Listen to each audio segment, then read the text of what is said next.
Селям алейкум, хайрлах шамлар. Витаю в эфире телеканала АТР. Вы смотрите информационную программу «Бугунь». В студии для вас работаю я, Гульсум Халилова. Следующие 3 часа в этой студии с нашими гостями будем обсуждать самые актуальные новости, которые появились в информационной повестке дня и которые непосредственно касаются временно оккупированного Крыма. Я хочу анонсировать, что вы также можете присоединяться к нашим эфирам. На экраны ваших телевизоров режиссера будут выводить номера телефонов. Вы можете звонить нам абсолютно бесплатно, использовав Viber, либо Skype. Звоните, задавайте ваши вопросы. Нам важен ваш голос. Ну а я пока рада представить гостя нашей студии. Голова центру ЭйДОС, политолог Виктор Таран. Витаю вас.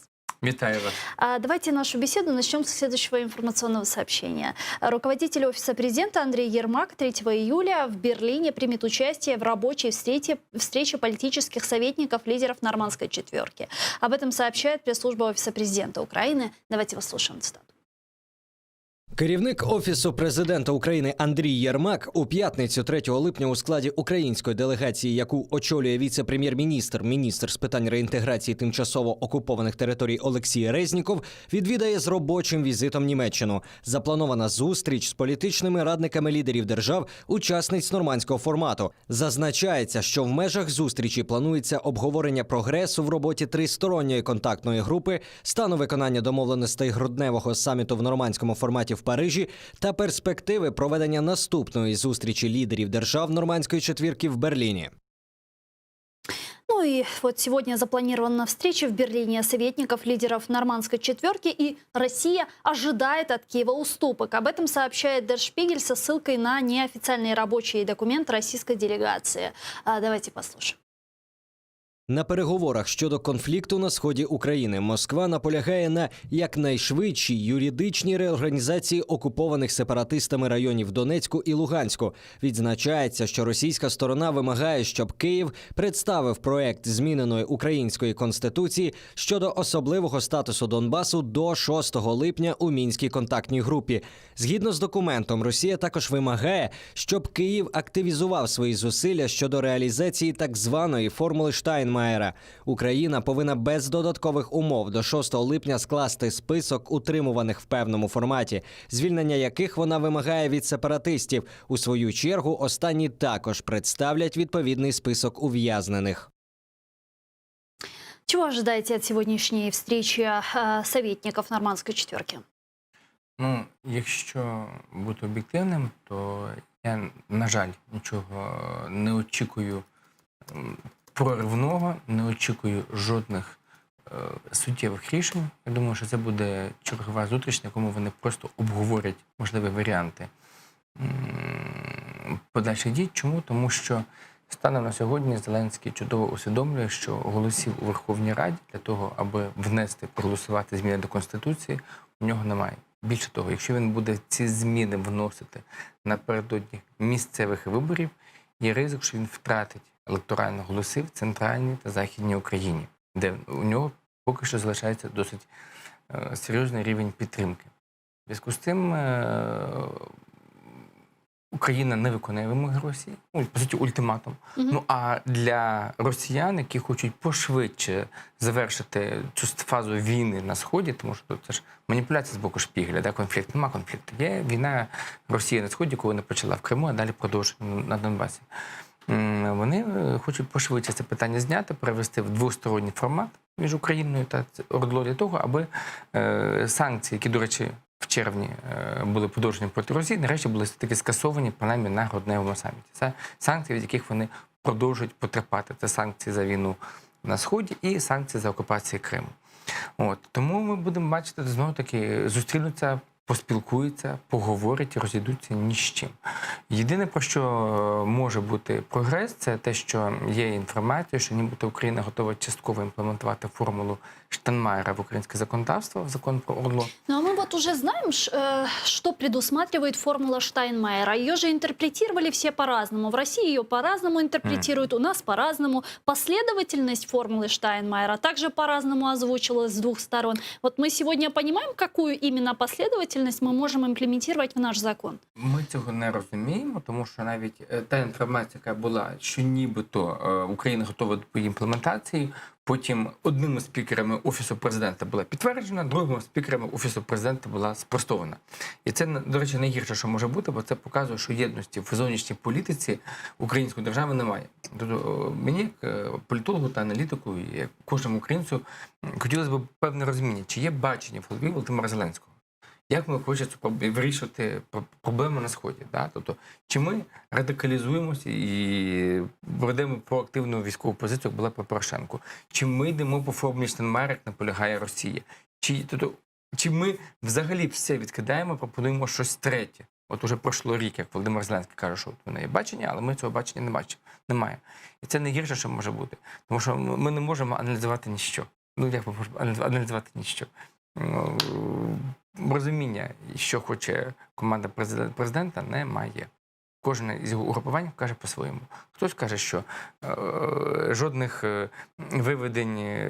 виборів до того, поки не будуть виведені війська. Хтось каже, а ми можемо робити паралельно і вибори, і виводити війська. Да? І коли відбудеться голосування, тільки тоді встановимо контроль за кордоном. Така теж ідея є. Да? Вона хибна, але вона є. Да. Хтось каже, що працюємо повноцінно.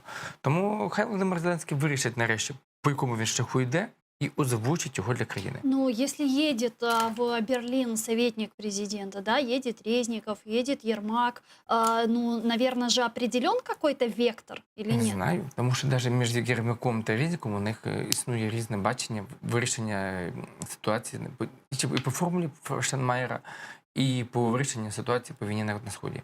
Єрмак, він більш лояльний до російських пропозицій, Резніков менш лояльний. Да? Тобто українська делегація так само вона поділена між собою. У Зеленського поки що бачення немає повноцінного. Тому що він з одного боку спирається на рейтинги, ну він же сам казав на своїй підсумковій прес-конференції річній, що він всі свої дії звіряє з рейтингами. І він розуміє, що будь-яке Ну, у него сейчас падают рейтинги. Так, остання соціологія показала, що рівень підтримки складає тільки 35%. А недовіри 52%. Це вперше за рік його, як він перебуває на посаді, негативний рейтинг переміг. І одна із причин, до речі, чому у Зеленського відбувається падіння, що він не може визначитися, як йому працювати по Сходу. Ну, ти або приймай російський сценарій, і тоді ти акумулюєш голоси Юго-Востока, так званого, да, і ти утримуєш ці голоси, або ти тримаєш більш європейський курс. І тоді ти спираєшся на електорат Центрально-Західної України. А те, що він баражирує між обома електоратами, призводить до того, що на Сході в нього голоси забирає ОПЗЖ та Шарій, в Центральній і Західній Україні в нього забирає ЄС, у нього забирає «Голос», у нього забирає і інші партії, да, там, чи «Батьківщина». І таким чином ця його невизначеність, з якою він рік тому переміг і була успішна, зараз грає проти нього и проти его рейтинга. То есть проблема в том, что еще вот у нас нет вот этого решения, получается, вот у власти, они еще не решились, куда и как действовать? Ну, тому що будь-яка ця дія, вона зразу колить його електорат навпіл. Ну, і країну будемо об'єктивним колить навпіл. Тому що, якщо ми приймаємо рішення, що ми імплементуємо формулу Штайнмайєра, так як наполягає Росія, тобто спочатку вибори, а потім вивід військ, встановлення кордону, то Захід до Центральної України цього не сприйме. Ну, тут не может быть вообще в этом вопросе компромисса, да? Тут вопрос территориальной целостности нашей страны и нашего суверенитета. Почекайте. Здесь же нельзя вообще... Є інтерв'ю міністра внутрішніх справ пана Авакова, да, де він говорить, що а ми не бачимо проблем з цим, і ми можемо одночасно проводити виборчі процеси і поступово встановлювати контроль за кордоном. Ну, пан Аваков вже член команди президента, і це офіційна була заява. І так само дехто говорить із команди президента. Да, так само каже пан Єрмак, що давайте шукати компроміс. Дехто категорично проти, як там Пристайко, там, чи Кулеба. А Зеленський, повторюсь, він не ухвалив рішення. Тобто ми бачимо позицію, наприклад, «Голоса» Рахманінова. Да, там, це має бути там, блокада. Там, Порошенко, має бути блокада. ОПЗЖ. Повна реінтеграція по формулі Штайнмайєра. Тобто всі Батьківщина так само. Тобто всі політичні гравці, вони зайняли цю нішу. Зеленський за рік він нічого не сказав. Єдине, що ми від нього почули, що якщо не буде до грудня прогресу, він запропонує варіант, який анулює все попереднє і буде щось принципово нове. Тільки що це нове, чи ніхто нічого не розуміє. І мені здається, що навіть в Офісі Президента до кінця не розуміють, що це нове. Тому що це нове так само повинно бути прив'язано до розуміння і думки наших міжнародних партнерів, тому що теж повинні, давайте не забувати, ми критикуємо Мінські угоди, але Мінські угоди були ратифіковані на рівні ООН, там було певне голосування по ньому. На нього спираються всі наші міжнародні партнери, коли продовжують санкції проти Росії. І ці Мінські угоди так само підписані представниками Франції та Німеччини. Тобто це чинний документ.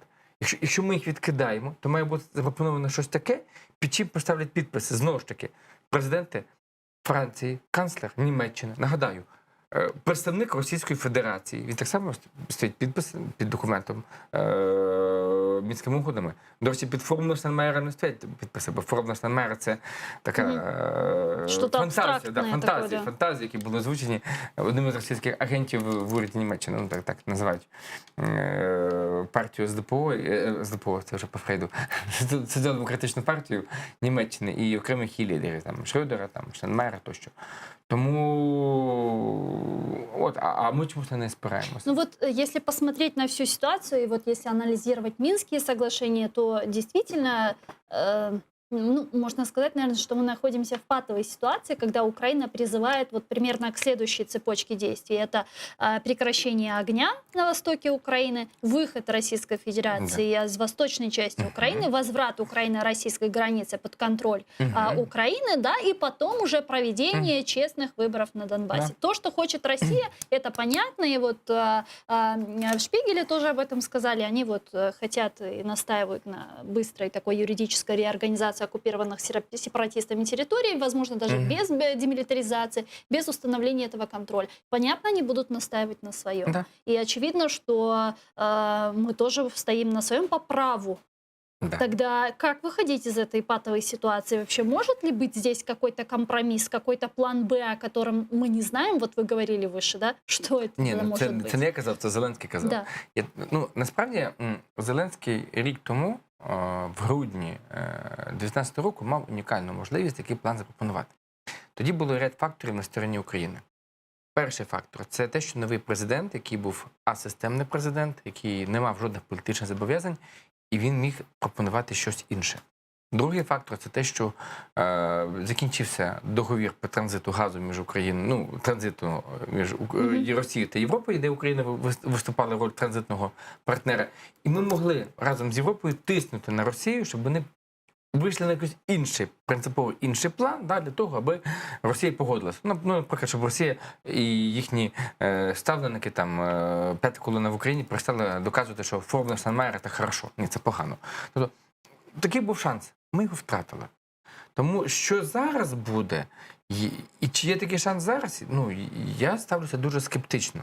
Тому я би на місці зараз пана Зеленського чесно подивився в очі українському суспільству і чесно сказав дві речі. Перше, це те, що статистика показує, що за червень і за травень збільшилася кількість обстрілів з боку Російської Федерації на Донбасі і збільшилася кількість жертв серед військових. Це офіційна статистика. Сегодня также усугубилась ситуация на востоке Украины, как сообщает пресс-центр ООС.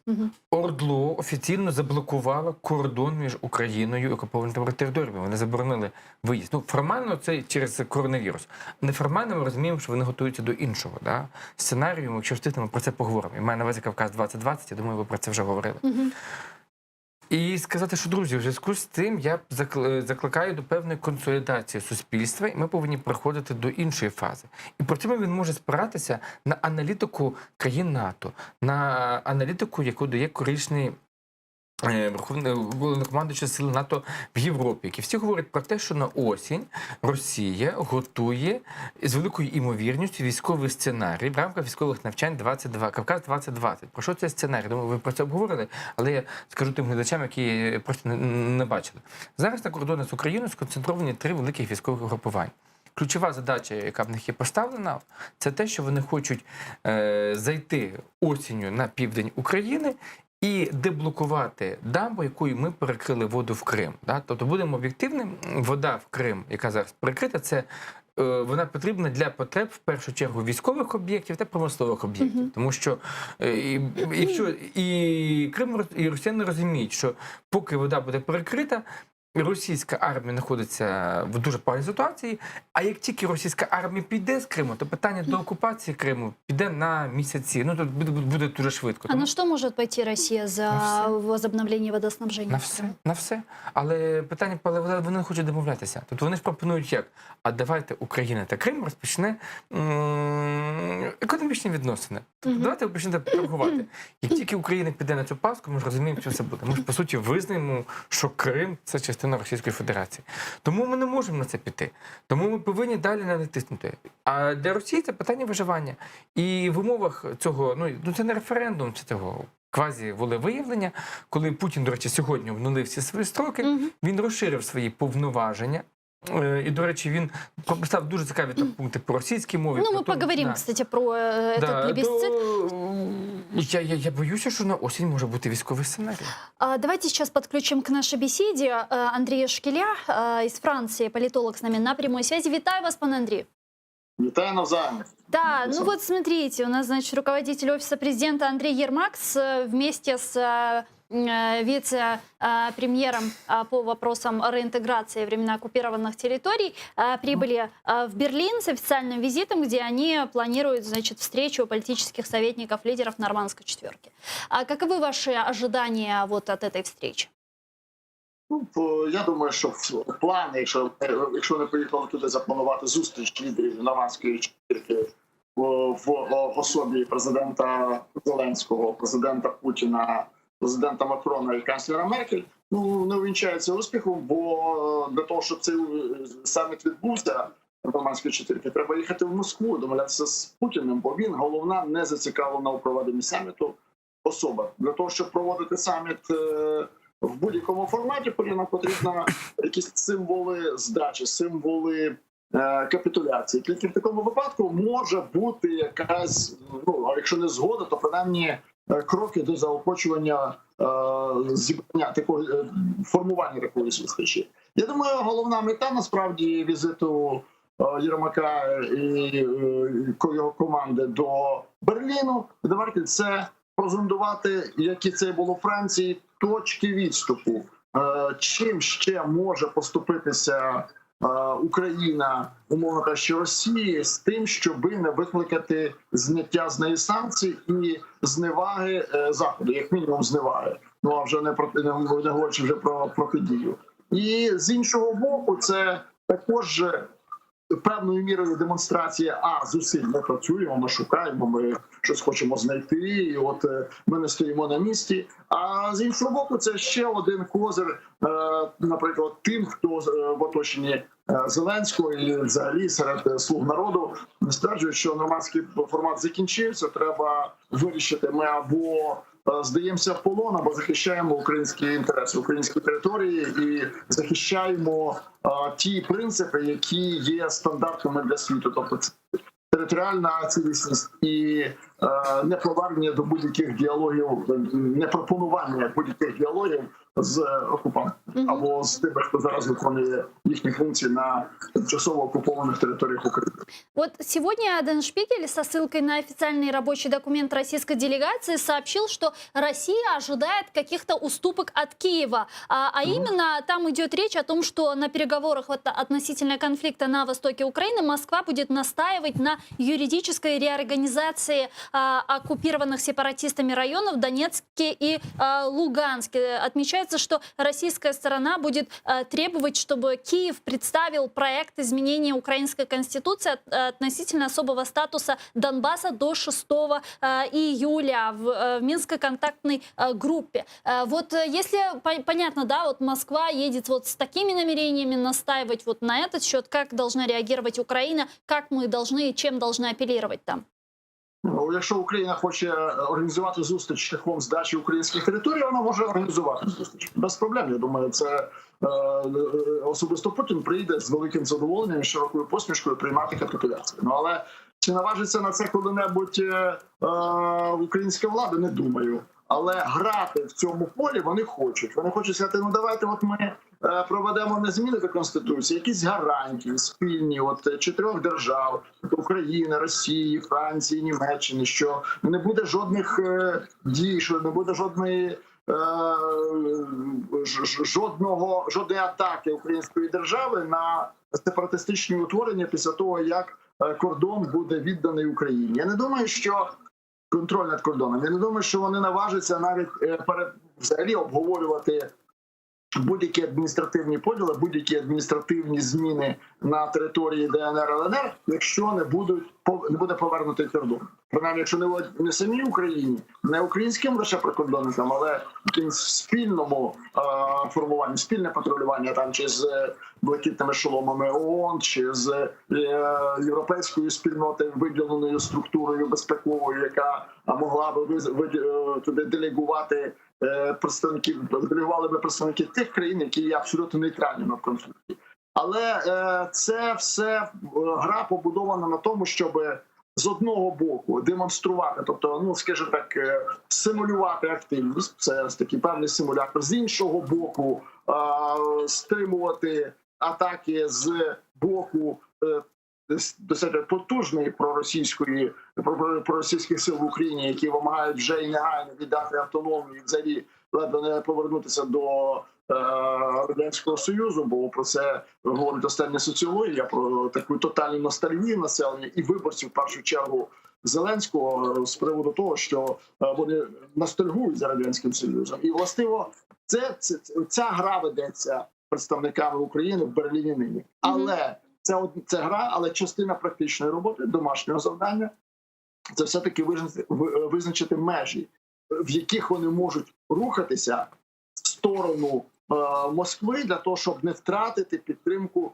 Берлина и Парижа. Вот сейчас появилась информация в неофициальных телеграм-каналах, я хочу процитировать. Наш источник в ОП сообщил, что наша делегация во главе с Андреем Ермаком наотрез отказывается обсуждать ультиматум, выставленный Россией по отношению особого статуса Донбасса. В Берлине мы будем выдвигать свои требования по апгрейду Минских соглашений, или Украина переходит к плану «Б», говорится в одном из телеграм-каналов. Какой это план «Б», как ви думаєте? Власне, це найцікавіше в цьому повідомленні телеграм-каналу. Я думаю, що про план «Б» навіть автор допису не знає. План «Б» – це інший план, який або був до того, або той, який на даний момент не влаштовує в першу чергу адміністрацію чи офіс президента. Зараз нині, от в даний момент, заява про те, що не буде підтримувати українська делегація ультимативних заяв Росії. Ну, ви знаєте, для того ці ультимативні заяви і були зроблені.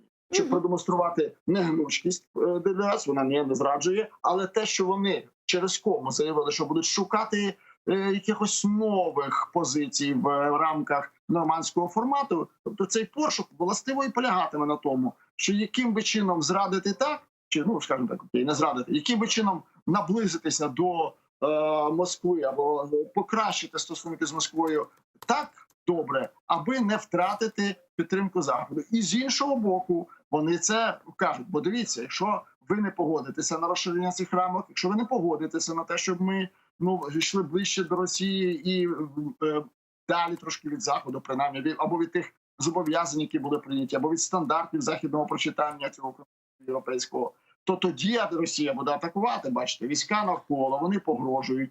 І що ми тоді будемо робити? Чи можемо ми тоді розраховувати на вашу підтримку? А как сложится позиция советников Меркель и Эммануэля Макрона? Не примут ли они сторону РФ? Ні, вони не приймуть сторону РФ, тому що сторона РФ не пропонує компромісу. Вони пропонують капітуляцію, і цю капітуляцію не можуть прийняти офіційні держави, які гарантували цілісність України. І гарантія цілісності України не передбачає утворення там квазі-держав. Це просто не передбачено ні Мінськими угодами, ні будь-якими іншими. Може точитися дискусія, коли передавати кордон, до, після. Це зрозуміло, що це такий закладений підводний камінь, який руйнує нормальний хід українського корабля цими вузькими протоками Мінської угоди. Але тим не менше, тут дискусія може бути, це і має місце для дискусії, ця дискусія має продовжуватися. до чи після має відбутися взагалі будь-які зміни до контролю над кордоном чи після. Українська держава не має про це дискутувати в жодному випадку, але західні партнери, Макрон і Меркель, можуть дискутувати. Вони можуть казати, ну дивіться, давайте якось спільно контролювати, це підходить. Або давайте ми погодимося, що от ми підпишемо з Росією якусь угоду спеціально, формально, вона не буде пропускати, а ми запустимо якісь дрони-спостерігачі, які будуть з повітря спостерігати. Це погана пропозиція, бо насправді це не працюватиме.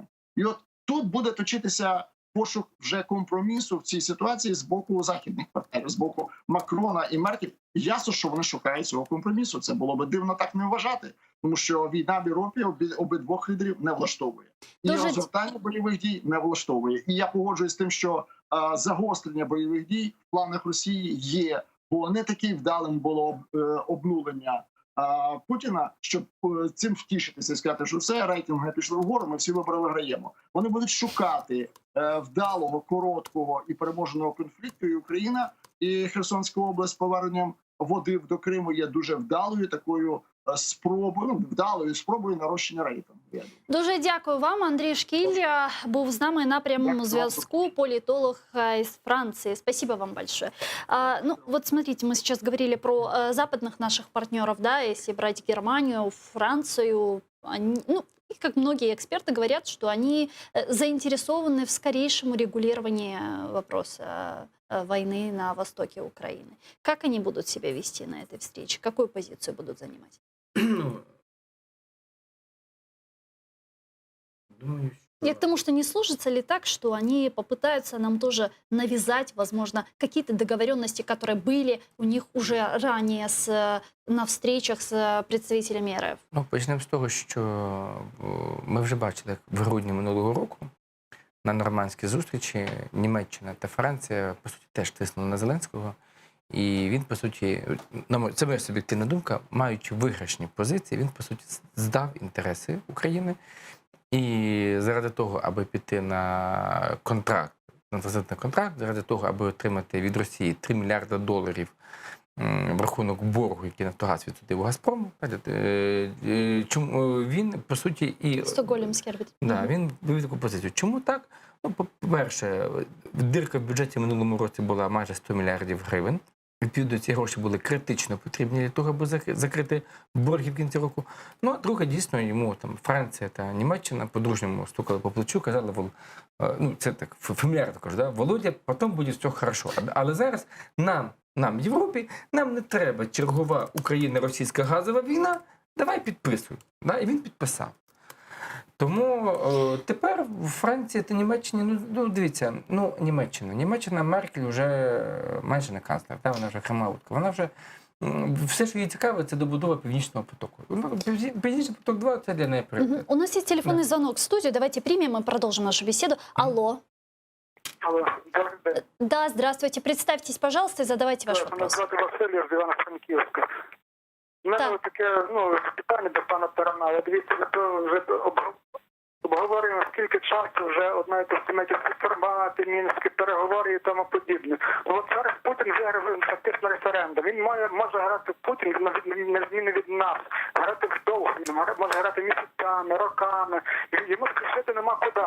А в нас постійно якась біганина, якась незрозуміло, що щось побіг Єрмак. То Єрмак не зрозуміло, яка його функція. Його функція, як то кажуть, написана, він по пунктах має стати Україна. Він зараз не встигає по тих пунктах, як то кажуть. Він біжить, йому там з Москви кажуть, ну Єрмачов, ну ти ж вже должен как-то побыстрее це все делать. І вони зараз, як то кажуть, будуть видумувати різні пропозиції, як би то скоріше нам, як то кажуть, лапшу на вуха навішати, зробити так, як ті західні партнери, так звані, що так аж дуже у нас переживають.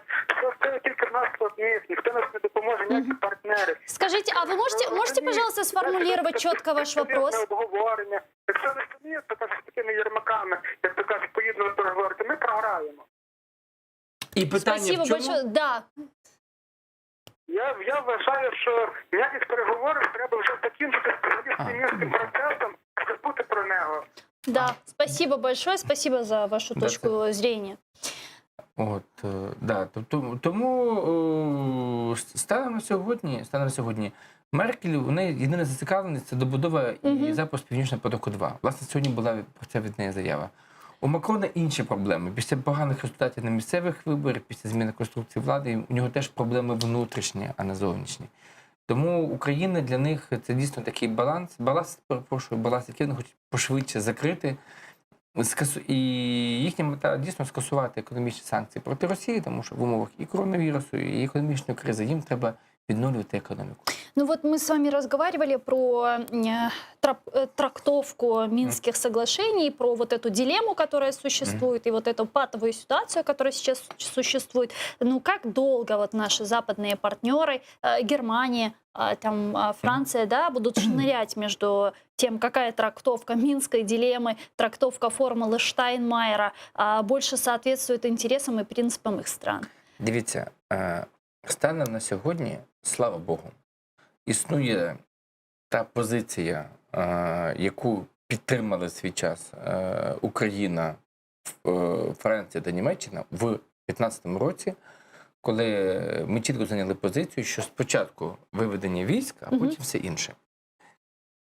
І тоді це питання погодили Порошенко. Ну, тоді був не Макрон, тоді був Меркель і Оланд, президент. Франсуа. Да. І тут ситуація наступна. А потім підтвердив Макрон. Так от, що це саме цікаве? Поки будуть існувати інституційно ті люди, які ці документи підписували, ну, Меркель, Макрон, то ця система з боку наших іноземних партнерів, вона буде триматися. Якщо поміняється Меркель, прийде нова людина, скаже, ну не знаю, може щось домовлялися, може ні, я не пам'ятаю, давайте там передивлятися. Так само, якщо поміняється Макрон, який домовлявся, то тоді, по суті, будуть домовлятися з нуля. Да? Ті можуть спокійно сказати, ми не пам'ятаємо, що було в 15-му році там, чи в 16-му. Давайте, Володимир Олександрович, сядемо і будемо говорити. І отут дуже важливо, щоб Зеленський зрозумів, що він хоче. І тут у нього буде три варіанти. Перший варіант, або він піде за Путіним. Другий варіант, або він піде за Порошенком, да, і буде наполягати. А третій варіант, він має запропонувати такий сценарій, але дуже важливо, який погодять і Франція, і Німеччина. Я поки що не розумію, як може бути погоджений цей сценарій, тому що у всіх чотирьох гравців різні інтереси. У Франції і Німеччині пошвидше закінчити війну на Сході і скасувати санкції. У Росії впихнути нам ОРДЛО будь-якою ціною на умовах, ну, так званої форми Штайнмайєра. Ну, в качестве конфедерации даже в какой-то і скасувати санкції. Україна в цій ситуації, вона не зацікавлена ні в тому сценарії, ні в тому сценарії. Тому запропонувати щось нове не може. Тому я би на місці Володимира Олександровича чесно визнавав би, що ситуація патова. Честно бы назвал бы нарешті... Ну, посмотрим, может, все-таки вот этот план Б что-то из себя будет представлять? Може, але мене, наприклад, лякає, що у зверненні до українців до Дня Конституції він жодним чином не згадав ні Донбас, ні Крим. Ви це чули? Давайте на тему Крыма с вами перейдем. Украина может создать местные власти в Крыму в экзиле. Такую идею поддерживает вице-премьер Алексей Резников. Об этом он сказал во время пресс-конференции «Синхронизация действий органов власти по вопросам деоккупации Крыма и Севастополя». Давайте его послушаем.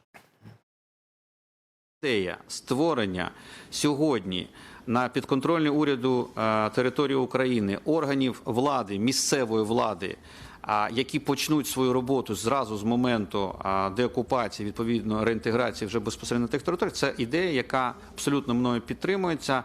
Ми так само зараз думаємо над тим, щоб створювати, наприклад, вздовж біля лінії дотику, от як сьогодні існують, там у нас вже прокуратура, Міністерство внутрішніх справ, тобто правоохоронні органи Криму, вони є, і вони займаються своєю діяльністю. Чому б дійсно не створити місцеві органи, які би приймали сьогодні громадян, вирішували би їх питання. І як тільки відбудеться момент звільнення територій, це буде якраз той кадровий потенціал, який почне зразу з колес працювати, забезпечувати безперебійне життя населення, яке сьогодні є в заручниках на тих територіях. С нами сейчас на прямой связи председатель Меджлиса крымско-татарского народа Рифат Чубаров. Рифат ага, салям алейкум. Алейкум салям.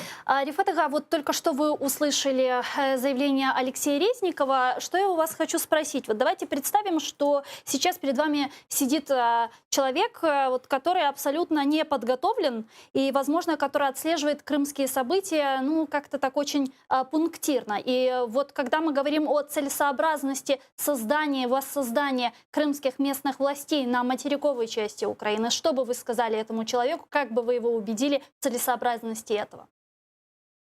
Я знаю, что сейчас вновь начали озвучиваться различные идеи в части функционирования на материковой части Украины тех или иных исполнительных органов, которые выписаны в законодательстве Украины. Здесь можно говорить о Совете министров Крыма, можно говорить о районных государственных администрациях Крыма, о городской администрации города Севастополя. Но для меня самым важным бы явилось бы перед тем, как, скажем, обсуждать необходимость их создания на материковой части Украины, обсудить, чем они конкретно будут заниматься и какой будет уровень их полномочий. Чтобы это не были, знаете, восстановленные на материковой части Украины структуры, которые будут даже не пятым, а может быть 55-м колесом. Я имел возможность обсуждать, ну, не очень так детально и с вице-премьером Резниковым эти идеи.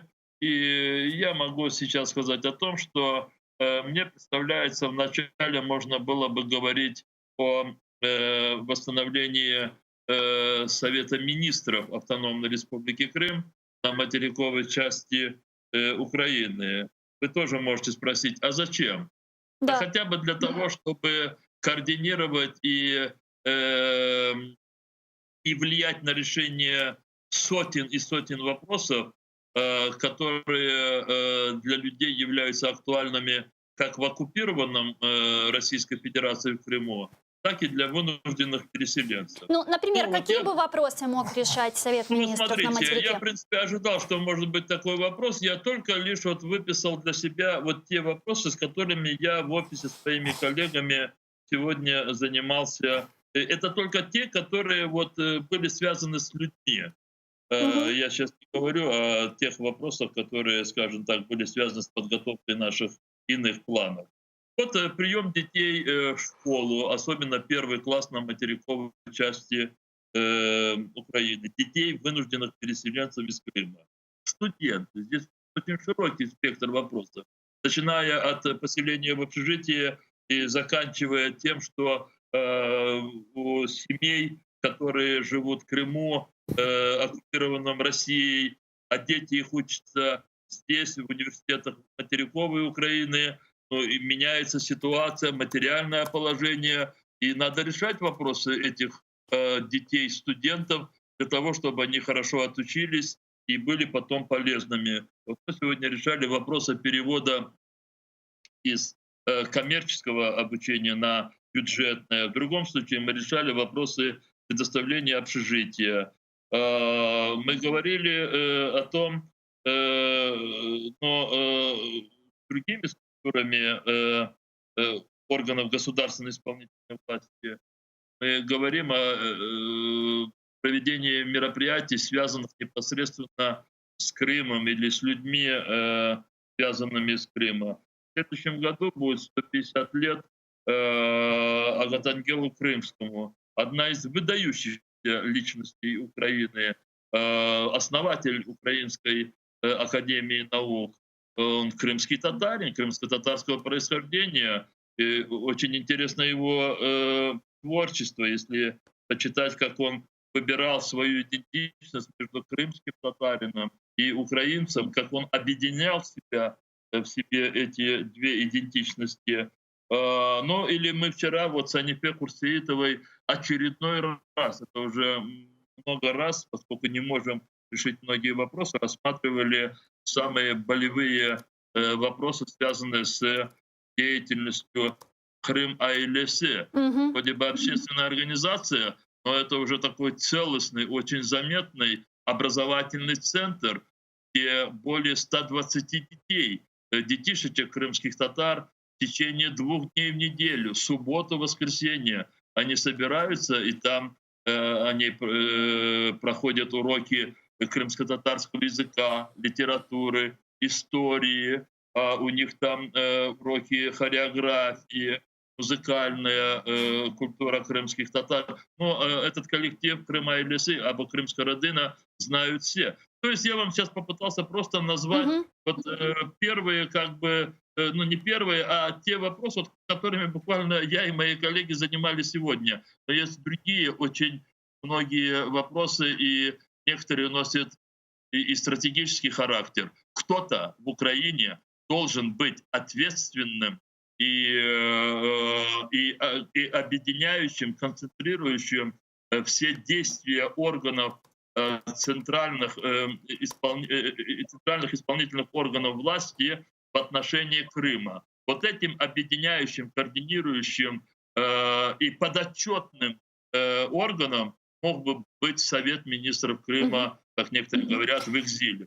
То есть, ну, да, вот смотрите, вы очень верно все говорите, но даже если представить, что мы создаем на материковой части Украины Совет министров, то согласно Конституции Автономной Республики Крым он не может быть создан без участия крымского парламента, потому что, я так понимаю, вы можете меня исправить, я могу ошибаться, кандидатуры глав Совета министров должна назначать Верховная Рада Автономной Республики Крым. И если мы хотим создавать в соответствии с украинской Конституцией, да, мы не можем обойтись без крымского парламента. Такой себе тупик получается, нет?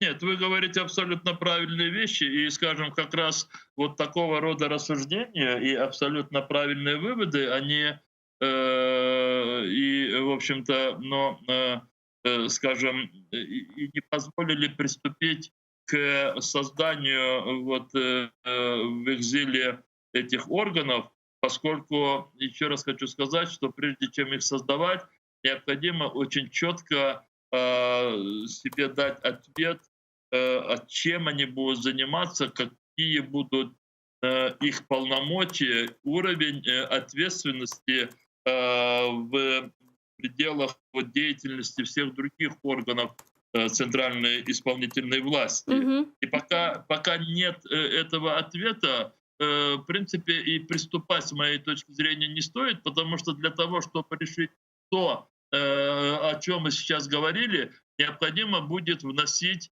ну, немало точечных, но изменений в законодательство Украины. Даже если создавать районные государственные администрации, они тоже требуют, их создание требует определенной шлифовки действующего законодательства. То есть, если мы, ну, мы государство, мы и говорим о том, что без создания таких органов или такого органа невозможно жить и невозможно, скажем так, приступить к деоккупации Крыма или решать насущные проблемы людей в условиях оккупированного Крыма, тогда можно вносить изменения в законодательство. Но если можно все эти вопросы решать через создание органа центральной исполнительной власти, ну, скажем, Министерство по оккупированным территориям или по оккупированным территориям, или еще как-то по-другому это назвать, то, возможно, и не стоит, в общем-то, городить огород. Самое главное, чтобы любые новации, они приближали деоккупацию Крыма. А вот такого разговора еще детального не было нигде за эти 6 лет. Были просто отдельные идеи. А давайте создадим. А давайте, но только зачем? У нас вот на материковой части Украины есть ряд структур по Крыму. Это и постоянное представительство президента в Автономной Республике Крым, да, прокуратура Автономной Республики, Главное управление МВД Украины в Крыму, был орган уполномоченного по делам крымско-татарского народа, есть министерство по вопросам реинтеграции временно оккупированных территорий. Да? Насколько эти структуры стали полезными, по-вашему, по обе стороны перешейка за 6 лет? Но из всех тех вот структур, которые вы сейчас перечислили, и прежде всего те, которые непосредственно связаны с Крымом, или в их названиях даже есть упоминание Крыма, там, да, Главное управление службы безопасности Украины в Автономной Республике Крым, или Главное управление национальной полиции Украины в Автономной Республике Крым, прокуратура Автономной Республики Крым, постоянное представительство президента Украины в Автономной Республике Крым, как мне представляется, практически все эти воссозданные на материковой части Украины органы и предусмотренные законодательством, они все нашли свою нишу. В общем-то, они выполняют очень важные, обеспечивают очень важные сферы управления, даже в некоторой степени в таких обстоятельствах, когда принимаемые ими решения или совершаемые действия еще не могут привести к конечному результату, но этот этап сегодня обязательно должен быть кем-то осуществлен. Я сейчас имею в виду, допустим, расследование всех преступлений, совершаемых во временно оккупированном Крыму, преступления, совершаемые российскими оккупантами против граждан Украины прежде всего. И та же прокуратура Автономной Республики Крым или СБУ, если это ее компетенция, или Главное управление национальной полиции Украины в Автономной Республике Крым, они должны вовремя возбуждать уголовные дела, проводить следственные мероприятия, те, которые возможны. Ну и потом, когда уже будет ситуация для того, чтобы все это реализовать, у них все эти дела будут, как говорится, в надлежащем состоянии. То, что касается постоянного представительства президента Украины в Автономной Республике Крым, мне представлялось бы, что их роль должна была бы быть усилена в отсутствии скажем, такого органа, как Совет министров Автономной Республики Крым на материковой части Украины. Они могли бы, или им должна быть предоставлена возможность больших полномочий для того, чтобы они могли взаимодействие с центральными органами исполнительной власти, могли бы иметь полномочия в этих взаимодействиях, а не быть в роли просителей. А это нужны полномочия, должны эти быть предоставлены законом. Чохсагул Насриф Атагарев, Ачубаров, председатель Меджлиса крымско-татарского народа, был с нами на прямой связи. Вот если мы говорим о целесообразности воссоздания крымских местных властей на материковой части Украины, Совета министров крымского правительства, на материке, насколько это целесообразно, по-вашему? Как это приблизить деоккупацию, к примеру? Дивіться, коли ми говоримо про деокупацію, вона першим чином має відбуватися в головах. Тут я вже кажу, я вам як політолог та політтехнолог. Тому дуже важливим є створення певного міфу, для того, в який би вірило суспільство. Так один із таких міфів, в який суспільство повинно вірити, і воно повинно бути постійно підгодовуватися в інформаційному та політичному полі, це те, що Крим – це невід'ємна частинка України, і, відповідно, це має бути відображатися в різних символах. От один із символів – це органи державної влади. От ви дуже, з точки зору, як юрист, як конституціоналіст, ви дуже правильно сказали, що юридично неможливо створити Раду міністрів Автономної Республіки Крим. Без парламенту. Неможливо. Але це треба зробити. Можна внести зміни до закону, можна прийняти новий закон про тимчасову адміністрацію окупованого Криму. І створити такий уряд, як в свій час був уряд де Голля, який був у Британії, існував під час того, коли Франція була окупована нацистською Німеччиною. Чи так само був уряд у Польщі, чи так само був уряд Української Народної Республіки в екзилі. Нагадаю, що до 1992 року знаходився уряд український в екзилі, знаходився в Америці, мав свої представництва в Канаді, мав там в Новій Зеландії, в Західній Європі. І лише в 1992 році Микола Плав'юк, тодішній президент Української Народної Республіки, віддав клейноди, всі повноваження, передав їх Леоніду Кравчуку, і таким чином була збережена державотворча ідея української держави, правонаступництво, що Україна 91-го року, 92-го, це правонаступник України 17-го року. Тому так само необхідно було б таку інституцію таку створити. В якому це має бути форматі? Яким ми це питанням займатися? Це питання до дискусії. Я погоджуюсь з паном Чубаровим, що, звичайно, була частина питань, це буде соціальне питання, це будуть культурні питання, це будуть релігійні питання, це будуть безпекові питання. Я погоджуюсь. Але можна піднімати питання, наприклад, екології, тому що те, що там витворяють окупаційні влади з екологією Криму, це катастрофа. Або з прибережною лінією. Я слідкую постійно і в тому числі за вашим каналом, дивлюся, як окупаційні влада просто захоплює прибережну територію, віддає їх там санаторіям або віддає в приватні руки, нищить унікальні екологічні рельєфні частини убережжя, або знищує, так само ми знаємо, виноградники чи іншу екологію. Це питання так само треба піднімати, там, не знаю, піднімати це питання на рівні ООН, піднімати на рівні міжнародних екологічних ситуацій, Грінпіса тощо. Тобто, насправді є чим займатися. Але я дуже шкодую, що за часів Порошенка цього не було створено. Я вважаю, що це в 2015 році необхідно було б створити такий уряд в екзилі і повноцінно його наділити повноваженнями. І вони повинні були так само постійно на міжнародній арені паралельно піднімати тему Криму і постійно говорити, що ми маємо не просто окупацію, а ми маємо, по суті, геноцид, екологічний геноцид, прав людини геноцид, социальный геноцид, культурный геноцид, можно продолжить. Ну, давайте к правам человека тогда перейдем. Во времена оккупированной России Крыму продолжают нарушать права человека, включая пытки и ограничения свободы слова. Об этом 2 июля заявила Верховный комиссар Организации Объединенных Наций по правам человека Мишель Бачелет, представляет доклад, который касался Венесуэлы, Никарагуа и Крыма. Доклад охватывает период за вторую половину прошлого года и по состоянию на май этого. Давайте послушаем цитату. Порушення прав людини, включно з тортурами та іншими прикладами негідного ставлення з боку правоохоронних органів, продовжували мати місце в Криму. Безперервна криміналізація свободи висловлювання в соціальних мережах також викликає стурбованість.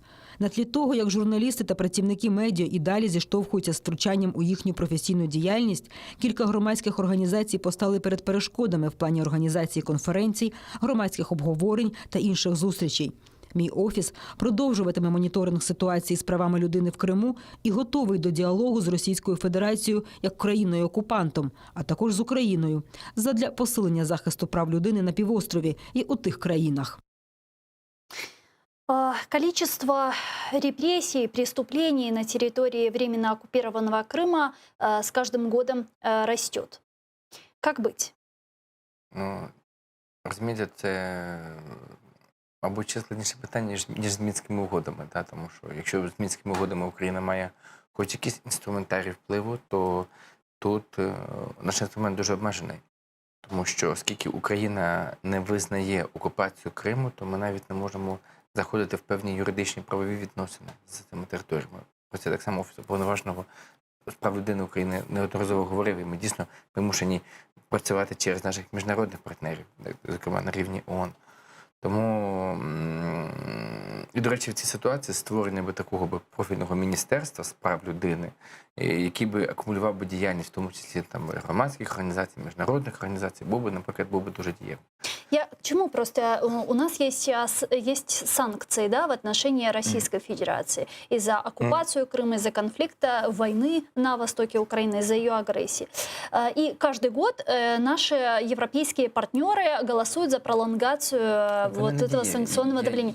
Ну, они, спасибо им большое за то, что есть, да, хотя бы эти санкции, хотя бы этот пакет. Возможно, они сейчас неэффективны, как говорят многие эксперты, но в долгосрочной перспективе они, может быть, и эффективны. Но я к чему? А как нам разговаривать с нашими западными партнерами, чтобы вот эти санкции, да, они были ужесточены? Ну, для початку президент країни, ми вже про це казали, в зверненні до Дня Конституції мав би згадати про окупований Крим. От вперше за всі роки незалежності, так, президент, коли, я маю на увазі після початку війни і окупації Криму, не згадали про окупований Крим. От, наприклад, це дуже поганий міжнародний сигнал для наших партнерів. От я вважаю, що Зеленський мав згадати би в цьому промові не просто про Крим, але оскільки Конституція – це інструмент захисту прав громадян та свободи прав людини, він мав би про це говорити. Так само всі наші керівники міжнародних інституцій повинні про це постійно говорити на всіх можливих міжнародних площадках. Ми повинні бути сформовані списки людей, які зазнають утиски, репресії. Повинні бути, знаєте, коли ми було питання по малазійському Боїнгу, в ООН приїхала наша делегація, тоді Ганна Гопко її очолювала, тодішній голова комітету. Вони просто привозили, показували уламки цих літаків, фотографії цих. Тобто треба робити нестандартні речі і виходити дійсно не з рівня держави, а саме з таких, те, що ми називаємо grassroots організацій. Да, давайте буквально 5 минут остается до завершения нашего эфира. Я хочу успеть обсудить с вами следующую новость. Отставка главы НБУ Якова Смолья сорвала для Украины транзакцию десятилетия. На оснований для паники нет. Об этом в эфире программы «Право на власть» заявил министр финансов Украины Сергей Марченко. Давайте его послушаем. Я хочу заспокоїти всю країну, всіх жителів нашої країни. Так, дійсно, відбулась дуже непересічна подія. Вона була трішки шокова, яка зірвала нам транзакцію десятиріччя. Я не побоюсь цього слова, тому що та дохідність, з якою ми могли вчора запозичити, останній раз була в 2007-2011 роках. У нас все в порядку, у нас є макроекономічна стабільність, у нас виконується бюджет. Ми пройшли пікову кризову ситуацію. У нас план надходження, наприклад, податкової, збільшено на 6 мільярдів гривень. Я з оптимізмом і впевненістю дивлюсь у майбутнє. І немає підстав на сьогоднішній день очікувати, що зміна будь-кого в керівництві уряду чи будь-якої державної інституції може вплинути чи розхитати якимось чином ситуацію. Я не бачу жодних підстав для паніки і жодних підстав для того, щоб казали, що у нас щось відбувається не так. Ну и сегодня Верховная Рада Украины проголосовала за отставку главы НБУ Якова Смолья. 286 народных депутатов поддержали его отставку. С нами сейчас на прямой связи Борис Кушнерук, экономист. Борис, здравствуйте. Вітаю. Здравствуйте. К каким экономическим последствиям приведет отставка главы НБУ Якова Смолья? Це потрібно розглядати не з точки зору того, яким буде курс за тиждень, чи гривні до іноземної валюти за тиждень чи за два. Впевнений, що тут якраз турбуватися немає чого. Але сам факт порушення інституційної незалежності Центрального банку і примушення, фактично Смоля примусили піти у відставку, воно вказує про те, що в Україні будуть дуже серйозні проблеми з точки зору незалежності Центрального банку, поза залежності, кого потім призначить головою новою. При тому, що я не був і не є прихильником монетарної політики, яку проводив Центральний банк, але протягом багатьох років, ще з часів Ющенка. Але при цьому порушення цієї інституційної незалежності підриває і довіру і громадян України до національної валюти, і тим більше формує недовіру з боку західних іноземних партнерів України. Спасибо большое. Борис Кушнерук, экономист, был с нами на прямой связи. Ну, а на наши отношения с МВФ это как-то повлияет, вот отставка Якова Смолья?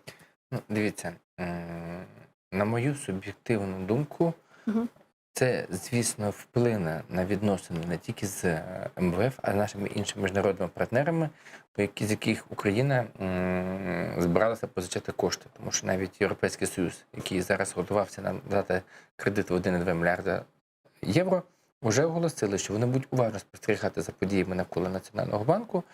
І оцей перший транш в рамках 600 мільйонів євро вони зараз заморозили, щоб подивитися, що буде далі. Ну, то есть, по сути, вот отставка Смолья, она сейчас ставит под сомнение институциональную независимость НБУ, да? Дивіться, питання, що таке інституційна незалежність? Тобто я дуже коротко поясню, що мав на увазі пан Кушнерук. У нас 2 минути. Да, 2 хвилинки, дуже коротко. 90-ті роки. Економіка країни розвивається хаотично, і для того, щоб вона підживлювалася, ми мали ситуацію, коли Національний банк постійно друкував гроші, економіка була мертва, вливали її через підконтрольні банки в економіку країни, ми мали нестабільний курс, нестабільну валюту. На цьому, звичайно, наживалися експортери і сировинна економіка, але ми пам'ятаємо, в якій ситуації жила країна. І Ющенко запропонував іншу модель, яку нам пропонували наші партнери. Стабільний курс, стабільна гривна, і розвивається не сировинна галузь, а розвивається те, що ми кажемо, там інновації, розвивається там економіка 4-5 світу. Проблема в тому, що вони трошки переборщили, як на мою теж думку, з монетарною політикою, тому що кредити були досить високі, але не суттєво. Суттєво в тому, що дирка в бюджеті складає на сьогодні 300 мільярдів гривень. Виконання бюджету стане на 1 червня 83%. Де брати гроші? Так от в цих умовах було два варіанти. Або піти варіант, як, наприклад, пішла Словенія в свій час, там, чи інші країни, які вийшли з кризи, обмежувати видатки, або запустити станок. Так от, команда Зеленського хоче запустити станок і починати друкувати гроші, бо вони вирішили, що такі, це буде для України добре. Венесуела може про це більше розказати, добре це чи погано. І ринок уже може розказати, тому що за один день гривня втратила 50 копійок. Тому готуйтеся до 90-х. Це хаотична гривна і нестабільний курс. І відповідно це дуже погана новина для економіки, тому що ті галузі, які була потрібна стабільна валюта, там як будівництво, то що вони не будуть розвиватися, їм не вигідно. Вони не можуть в таких хаотичних умовах показувати сталий розвиток. А сировинні галузі, до речі, їх дуже багато в оточенні президента, це Коломойська компанія. Відкривай шампанське. Дуже дякую вам. Віктор Таран, голова центру «Едос Політолог», був з нами, был гостем нашей студии. Спасибо вам большое. Но я вынуждена завершать этот блок буквально через 10 секунд. Смотрите информационную программу «Заман». Подписывайтесь на наш YouTube-канал. Там мы выкладываем самые интересные фрагменты из наших эфиров. Хош генч.